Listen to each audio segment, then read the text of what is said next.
জনবিরোধী বালু উত্তোলন জনবিরোধী বালু উত্তোলন। আজকে আমরা এলাকাবাসী মানববন্ধনে একত্রিত হয়েছি তিনটি মূল দাবি নিয়ে। আমাদের এই গ্রাম্য রাস্তায় 10 চাকার ডাম্প ট্রাক চলাচল চিরতরে নিষিদ্ধ করতে হবে। অবৈধ বালু উত্তোলনের নতুন করে লিজ দেওয়া যাবে না।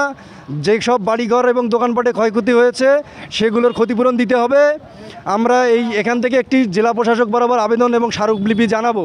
আমরা এই মানববন্ধন থেকে জানাইতে চাই যে জেলা প্রশাসক এবং ইউনো সাহেবকে যে তারা যেন এটা দ্রুত ব্যবস্থা গ্রহণ করে, না হলে আমরা এলাকাবাসী সম্মিলিতভাবে প্রতিরোধ গড়ে তুলব। আমাদের মানববন্ধনের মূল উদ্দেশ্য হচ্ছে 10 চাকার ট্রাক যে বালু বহন করা হচ্ছে সেটা বন্ধ করা। কারণ হচ্ছে যে আমাদের বাড়ির আশেপাশে যে দালানগুলো আছে, ঘরবাড়িগুলো আছে, এগুলো আস্তে আস্তে ফেটে যাচ্ছে এবং রাস্তার ক্ষতি হচ্ছে।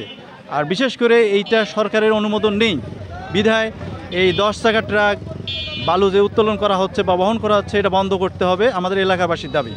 রাস্তাঘাট দেখা যাচ্ছে কি ফেটে গিয়েছে, দোকানপাট ফেটে গিয়েছে। এই যে রাস্তা এখানে সঙ্গে দেখা যাচ্ছে যে রাস্তা এখনই ভেঙে গেছে, বাড়িঘর সকলের নষ্ট হয়ে যাচ্ছে।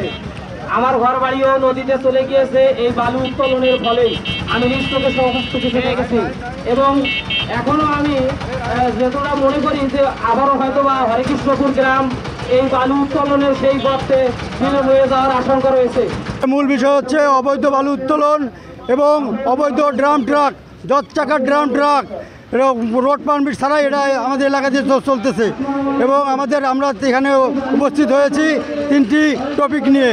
এক হচ্ছে এই অবৈধ লিজ বাতিল করতে হবে, অবৈধ 10 চাকার ড্রাম ট্রাক বন্ধ করতে হবে এবং আমাদের এলাকাবাসীর যা ক্ষয়ক্ষতি হয়েছে তা সব কিছুর জরিমানা দিতে হবে।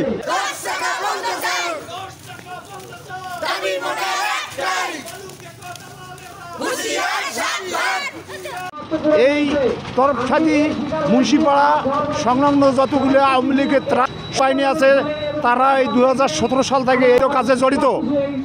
তো এরা বহু রকমের ষড়যন্ত্র তৈরি করে।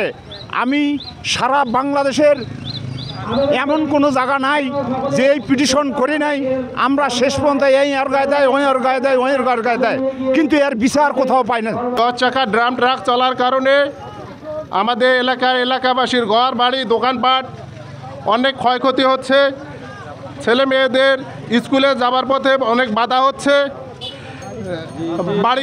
বাড়িঘরে ফাটল ধরছে, জনগণ এই পরিবেশ দূষণ হচ্ছে, যার কারণে এলাকার মানুষ এই অনেক কষ্টে আছে। এলাকাবাসীর দাবি এই 10 চাকার ড্রাম ট্রাক বন্ধ করতে হবে।